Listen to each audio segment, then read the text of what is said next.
आज जिल्हा परिषद पंचायत समिती निवडणुका लागलेल्या आहेत. त्यानिमित्त आज बोरामणी गावामध्ये प्रचार सभा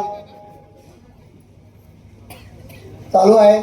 या प्रचार सभेला आपल्या तालुक्याचे विकासरत्न पाणीदार आमदार सचिनदादा कल्याण शेट्टी यांच्या नेतृत्वाखाली सभा होणार आहे. बोरामणी जिल्हा परिषद गटासाठी नेताजी भाऊ खंडागळे हे भारतीय जनता पार्टीचे अधिकृत उमेदवार आहेत आणि वर्षाताई सोमनाथ पटणे या बोरामणी गणासाठी भारतीय जनता पार्टीचे उमेदवार आहेत.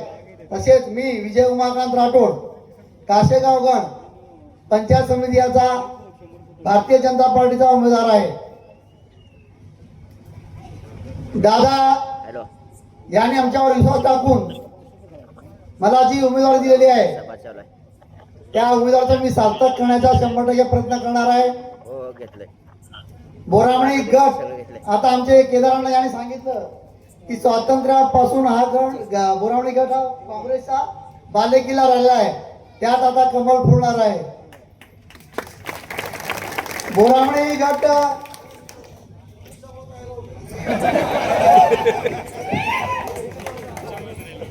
ते तुम्ही खेचून आणला दादा. बोरामणी गट हा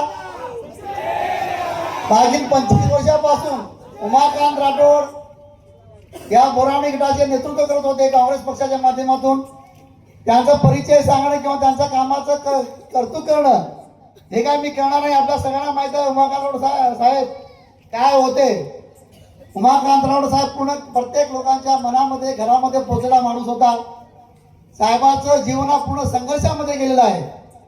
संघर्ष करता करता त्यांचं आयुष्य संपून गेलं. आम्ही बघितलेलं आहे साहेबांची काम करण्याची पद्धत आणि लोकांसाठी साहेबांची तळमळ. एका हातामध्ये सलाईन चालू असताना पण साहेबांनी लोकांच्या समस्या प्रश्न सोडवायचं काम केलेलं आहे. कॅन्सरचं या स्टेजवर असताना हॉस्पिटलमध्ये येणं चालू असताना आपले होडगीचे दत्तात्रय घोडके आले होते वडवळ साहेबांना. त्यावेळी उजरीच्या पाणी सतत 14 गावाच्या पाणी प्रश्नाचा विषय त्यांच्या चर्चेतून चालू होतं. साहेबांचे स्वप्न अधुरे राहिलेले आहे. त्या भागामध्ये साहेब जेव्हा जिल्हा परिषदेला जात होते त्यांच्या माग 50-100 लोकांचा जनसमुदाय असायचा. तसंच साहेब गेल्यावर ती कमतरता मला भासत होती. पण सचिन दादा कल्याण शेट्टी याच्या रूपाने ती कमतरता पूर्ण झालेली आहे. मी ज्यावेळी दादाच्या ऑफिसमध्ये गेलो भेटायला माझ्या कामानिमित्त त्यावेळी मी दादाच्या ऑफिसमध्ये बघितलो की दादाच्या ऑफिसमध्ये कधी जावा तुम्ही, दिवसा जावा रात्री जावा कधी जावा 100-200 लोकांचा घोळका तिथं कायम असतो. म्हणजे माणसं ही कामं करणाऱ्या माणसाच्या मागे खंबीरपणे उभे राहतात हे दाखवून दिलेलं आहे.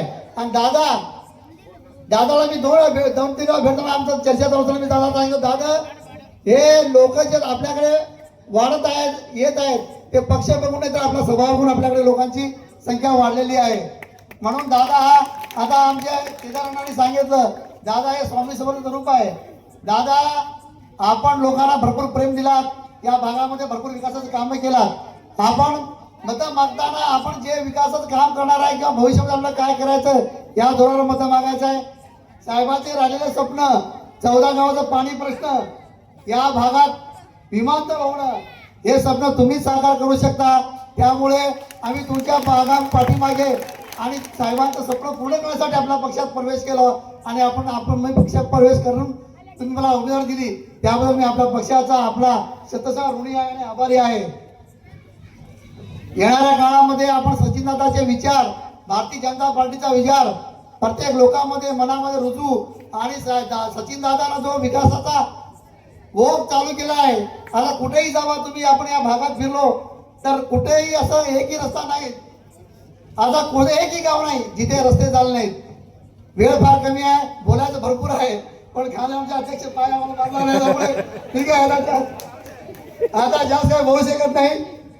पुढे आपण संदीपांच्यावर बोलू. दादा आपण आम्हाला जो विश्वास टाकलेला आहे त्या विश्वासाला मी सार्थक करू आणि येणाऱ्या 7 तारखेला कमळाच्या चिन्हासमोरील बटन दाबून आम्हाला तिन्ही मुलांना भरघोस मतानं विजय करावा अशी मी आपल्याला विनंती करतो. आपला आशीर्वाद आपलं प्रेम आमच्या पाठीशी राहावं असे मी आशा बाळगतो आणि माझे 2 शब्द संपतो. जय हिंद, जय महाराष्ट्र.